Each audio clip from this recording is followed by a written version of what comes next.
बाबूजी महाराज, ब्रह्म प्रकाश मिश्रा, ये तीनों पूरे संत थे, उसमें कोई शंका नहीं, 1% का कोई शंका संदेह नहीं। उसके बाद कहा कौन क्या है? बाबा जय गुरुदेव जी महाराज की वंशज भी उसी राधा स्वामी से निकले हुए। जब शिव दयाल जी महाराज जाने लगे तो 3 लोगों को आदेश दिया। शालिग्राम राय बाबूजी महाराज जो पोस्टमास्टर जनरल थे, उनको तो आगरा में रहने का आदेश कर दिया। जयमल सिंह महाराज को पंजाब की धरती पर ब्यास में भेज दिया और गरीबदास जी महाराज को कुछ दिन के लिए दिल्ली भेज दिया, सराय हो गया। थोड़े दिन के बाद यहाँ से चले गए हाथरस और हाथरस जाके उन्होंने सत्संग और नामदान शुरू किया। वहाँ सत्संग और नामदान शुरू किया। दादा गुरु के बड़े भाई विष्णु दयाल जी महाराज को अपनी आत्मा की चिंता हुई और गुरु की खोज में वो निकल गए। वहां गए, उन्होंने रास्ता लिया, भजन किया और वहीं रह के अपनी आत्मा का काम कर लिया। पूरी साधना हो गई, पूरे संस्कृति को प्राप्त कर लिए। कई बार जो है गरीबदास जी महाराज ने पूछा, अरे बच्चा तुम्हारे परिवार में कोई है? तो कहा कि नहीं, कोई नहीं। इधर जो है दादा गुरु और उनकी माता जी दोनों जो है अपने बड़े बेटा को ढूंढ रहे थे। जहाँ भी सूचना मिलती थी वहां जाते थे ढूंढने के लिए। ढूंढते ढूंढते जब वहां हाथरस पहुंचे तो पता लगा गरीबदास जी महाराज को ये विष्णु दयाल जी महाराज के छोटे भाई और उनकी माता जी। उन्होंने कहा, बच्चा तुम तो कहते थे मेरे परिवार में कोई नहीं। बोले सरकारी संसार में कौन किसका? बोले ठीक है, ये बच्चा परिवार में रह करके गृहस्थ आश्रम में रह के अपनी आत्मा का काम करेगा, आप इसको रास्ता दो। गरीबदास जी महाराज ने, विष्णु दयाल जी महाराज ने रास्ता दिया, गरीबदास जी महाराज ने रास्ता नहीं दिया। गुरुदास जी महाराज दादा गुरु को, और अपने सामने गरीबदास जी महाराज ने नामदान दिलवाया और ये कहा कि घर जाओ, माता जी को भाई को छोड़ के आना और छोटे भाई की शादी कर दे। विष्णु दयाल जी महाराज की शादी नहीं हुई थी, दादा गुरु की शादी की। 5 बच्चे, 3 बेटे और 2 बेटियां।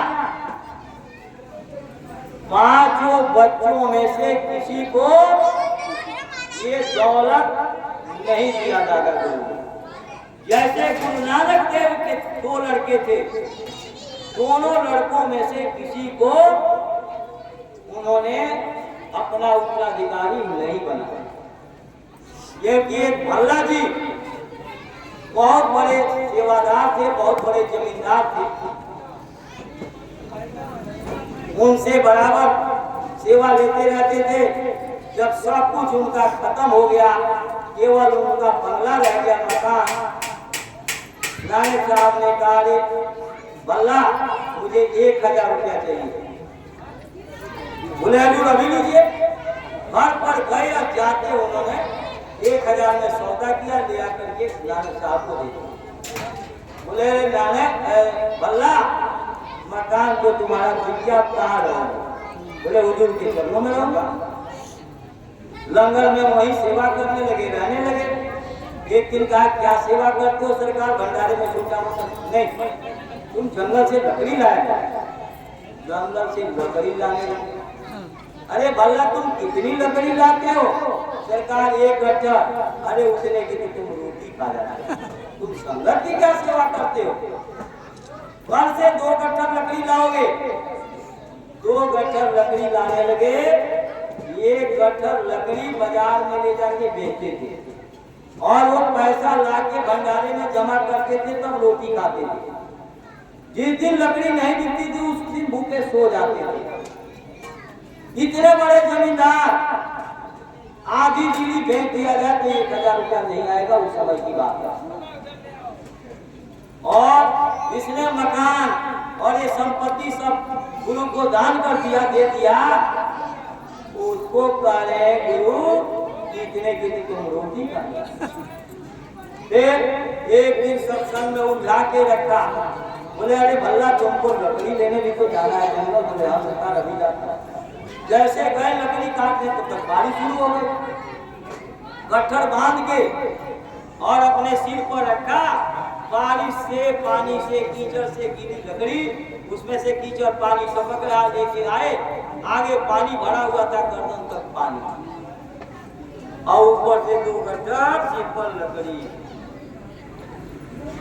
शाम के अंधेरा हो गया, लकड़ी का गट्ठर लेके भल्ला जी नहीं पहुंचे। नानक साहब को अंदर में अनुभव हुआ, अरे भल्ला तो आए नहीं। अपने बेटा श्री चंद को लालटेन लेके चल दिए। ढूंढते ढूंढते जब गए तो आवाज दे रहे भल्ला भल्ला भल्ला। जी हजूर। बोले अरे भल्ला तुमको लकड़ी के गट्ठर के नीचे हो, तुम लकड़ी का गट्ठर फेंक दो नहीं तो तुम्हारी जान चली जाएगी। भल्ला जी ने कहा हजूर भल्ला की जान तो संगत की लकड़ी में है, पहले लकड़ी निकलेगी, भल्ला बाद में निकलेगा। पहले संगत की लकड़ी, क्योंकि संगत भूखी रह जाएगी। संगत की लकड़ी पहले निकलेगी, भल्ला बाद में निकलेगा। फिर श्री चंद को कहा बेटा लकड़ी का गट्ठर उठाओ, भंडारे में डाल दो। वो कह रहे मेरा अचकन बड़ा महंगा बनता है, गंदा हो जाएगा। आप कहिए तो भंडारे में लंगर में जो झाड़ू लगाते हैं, कूड़ा उठाते हैं, नालियां साफ करते हैं, जूठे पत्थर उठाते हैं, मैं उनको बुला दूं। नानक साहब ने कहा मुझे तो ठीक से ये सेवा करानी है, इनके लकड़ी का गट्ठर उतरवाना है इनके सिर से और भंडारे में लंगर में पहुंचवाना है। अब वहां गए श्री चंद और जाके लहना साहब को बुला के ले गया। गए और वो बुढ़े लहना साहब लकड़ी का गट्ठर उठाए, सिर पर ऐसे जैसे फूल की टोपी, कीचड़ पानी बह रहा, कपड़े सब सन रहे, मक्खियां भिनभिना रही हैं। लेके गए, गट्ठर डाल दिया भंडारे में और पैर धोने लगे कि हाथ पैर धो के कपड़ा बदल लूं। गुरु महाराज मंच पर विराजमान होंगे, अभी सत्संग शुरू होगा, मैं सत्संग सुनूंगा। जिसकी आत्मा सब लोग आ जा रही है, जो गुरु के गति को प्राप्त कर चुका है, वो कह रहा है कि गुरु का सत्संग मिल जाए, मुझे सत्संग सुनना, सत्संग का समय हो रहा। सत्संग की कितनी भूख और प्यास थी उनके अंदर, कितनी तड़प थी, तब मालिक मिलता है काला जी का घर। जैसे एक पैर धोए तब तक आवाज लगी, अरे लहना कहाँ है, लहना को बुलाओ, लहना कहाँ है, लहना को बुलाओ। और तुरंत जो है वो एक पैर धोए, एक पैर गंदा दे करके आ गए उसी गंदे को। नानक साहब ने अपने शाही निवास को नहीं देखा और उनके गंदे कीचड़ पानी मिट्टी से सने हुए मक्खियां भिनभिनाते हुए कपड़ों को नहीं देखा। मन से उतर करके और गले में पकड़ लिया, गले में पकड़ के और कहा रहना तू मेरे में रह, मैं तेरे में रह, जो तू सो मैं, जो मैं सो तू। और आज से जिस स्थान पर बैठ करके जीवों को चेताने का काम करेगा, आज से तुम्हारा नाम अंगद देव, दूसरे गुरु सिखों के अंगद देव। अपने बेटों को गुरु नहीं बनाया, ये कोई पैतृक संपत्ति नहीं। मास्टर का बेटा फेल हो सकता है और किसी गरीब का बेटा कलेक्टर बन सकता है। जो करेगा, जो उस लायक होगा, उसको वो जिम्मेदारी सौंपी जाएगी। बाबा जय गुरुदेव जी महाराज राजा गुरु के 5 बच्चों में से नहीं, लेकिन गुरु महाराज को दौड़ा और गुरु महाराज ने इतने सारे चमत्कार ऐसे ऐसे किया जो हम लोग अन्य महात्माओं के तो चमत्कार को किताबों में पढ़ते हैं, अन्य महात्माओं से सुनते हैं, लेकिन गुरु महाराज का तो हम लोगों ने अपने नजरों के सामने देखा। बाबा जय गुरुदेव जी महाराज 1981 में कंपनी बाग में आए और वहां गुरु महाराज ने कहा कि देश दुनिया के लोग स्काई लैब से चिंतित हैं, लेकिन गुलाबी पगड़ी उस टाइम बंधवाई थी गुरु महाराज ने। और मैं नौकरी के लिए इंटरव्यू देने गया था टीबी हॉस्पिटल में दिल्ली गेट पर, तो मैं गुलाबी पगड़ी बांध के गया था और हमारे डायरेक्टर ने यही सवाल किया। जबकि देखिए कभी महात्मा बड़े शोध करके कोई बात कहते हैं, साच कहे तो मारन धावे, झूठे जग पतियाई हो, गोरस गली गली में फिरे मदिरा बैठ की भाई। मुसलमान टोपी लगा करके डीटीसी का बस चला रहा, सिख जो है पगड़ी बांध करके सरकारी नौकरी कर रहा, और मैं गुलाबी पगड़ी पहन के गया तो डायरेक्टर पूछ रहा है गुलाबी पगड़ी क्यों पहने? अरे जैसे और लोग पहने वैसे हम भी पहने। लेकिन चलिए हम इस विषय पर नहीं जाते, हम इस बारे में कोई बहस नहीं करेंगे।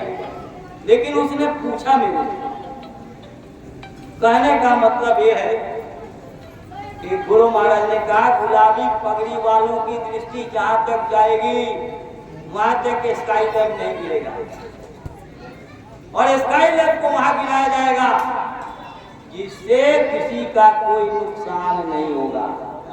और उस समय के जो पुराने सत्संगी होंगे और बहुत सारी घटनाओं को याद रखने वाले पढ़े लिखे लोग होंगे, उनको मालूम होगा कि प्रशांत महासागर में स्काई लैब है, किसी का कोई नुकसान नहीं हुआ। पंजाबी बाग में 79 में हम लोग ये जो पुल है, पुल के बगल में सेठ मदन लाल खंडेलवाल का प्लॉट था, हम लोग उसकी सफाई कर रहे हैं। सेठ मदन लाल खंडेलवाल कलकत्ता वाले, उनके रिश्तेदार आए, कहने लगे जय गुरुदेव आ गए, सेठ जी का प्लॉट कब्जा करना। हम लोग सफाई किए, गुरु महाराज थोड़ी देर पहले आ गए। मेरे भाई साहब से कहा मिश्रा जी जरा ये हैंडपंप चलाओ, और गुरु महाराज उंगली से ऐसे पानी पिए। जब पानी पिए तो कह रहे गुरु महाराज की पानी तो बहुत मीठा है। मेरे भाई साहब ने कहा सरकार पानी तो मीठा है पर लोग यहाँ के मीठे नहीं। बोले क्या मतलब? बोले सरकार सेठ जी के रिश्तेदार ऐसे ऐसे कर।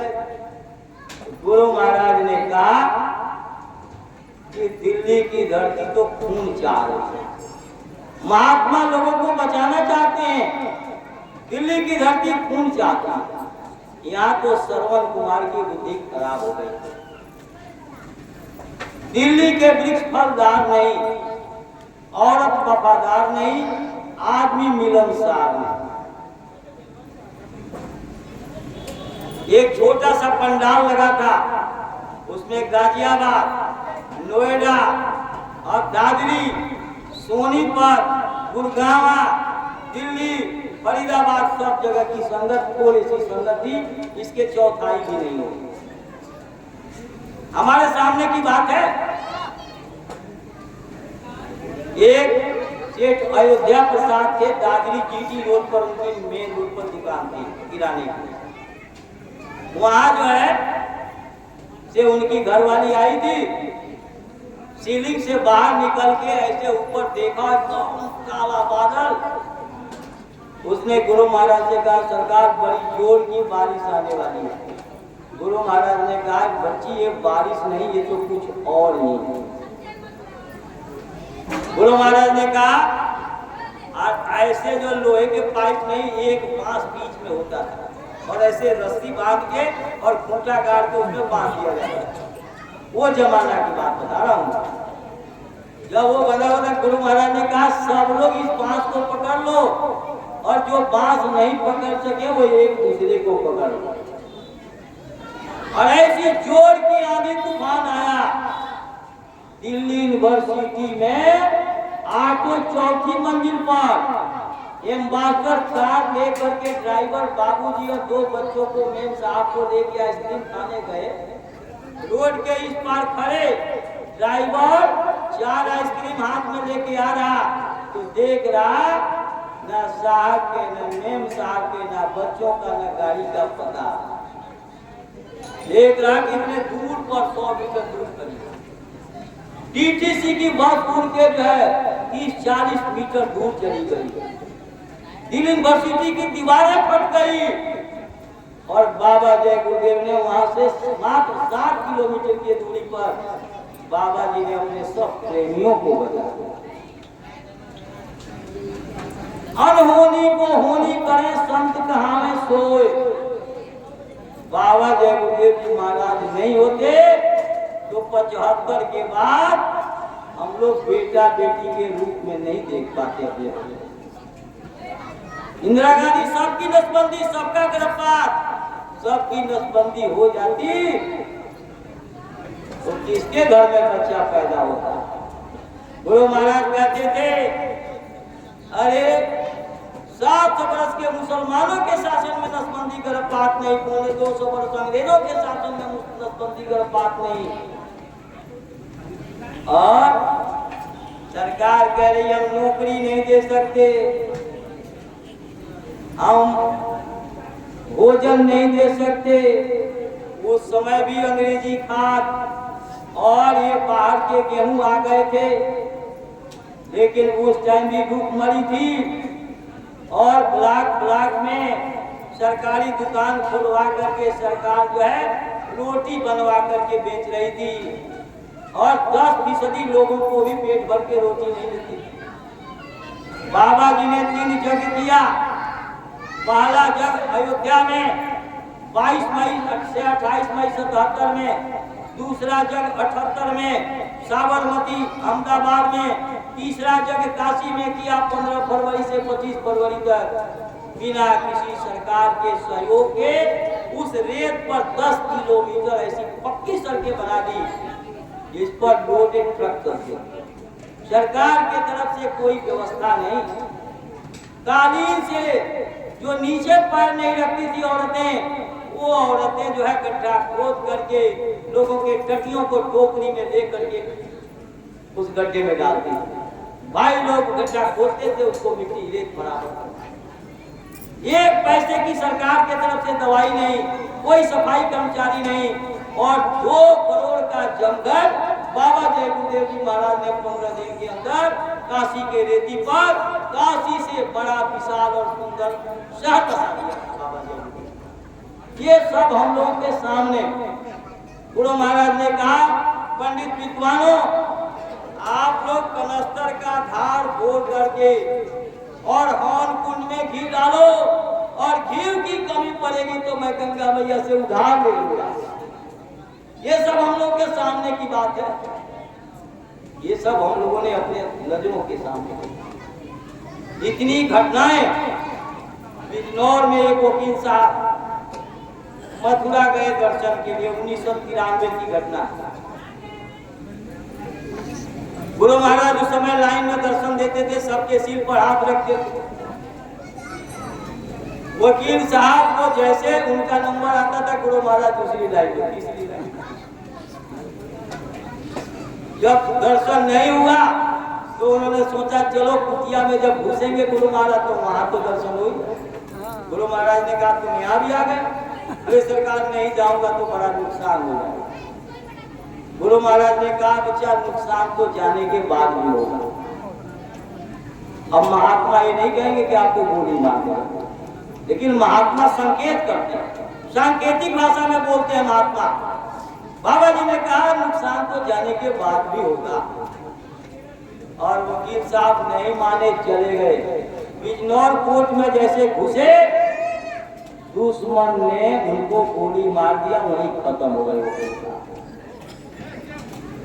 महात्मा एक बात को, क्योंकि जो अनामी लोग पहुंच जाता है अनंतों आंखें उनकी होती है और वो करोड़ों जन्मों तक जुनून के बाद कैसा समय होगा, करोड़ों युग पहले कैसा समय था, सब उनको ज्ञान होगा। अब बहुत से लोग कहते हैं, मैं तो नाम भी ले लेता हूँ, और हमारी बात लोगों को पसंद नहीं भी आती होगी। अपने कपिलदेव जी बहुत लोग जानते हैं।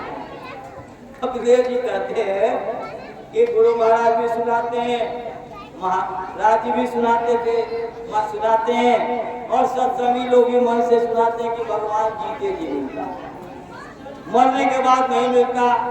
लेकिन इतनी उम्र बीत गई और आज तक वो भगवान दिखाई नहीं दिया। प्रश्न तो बड़ा उत्तम है। अब आप बताओ, यहाँ से चलना है और यहाँ पहुँचना है, यहाँ से चल के और इतने कम रफ्तार से चल रहे कि यहीं तक पहुँचे। जब तक यहाँ नहीं पहुँचोगे, यहाँ क्या है आपको दिखाई देगा नहीं। अभी तो यही हुआ, आपकी रफ्तार कम है।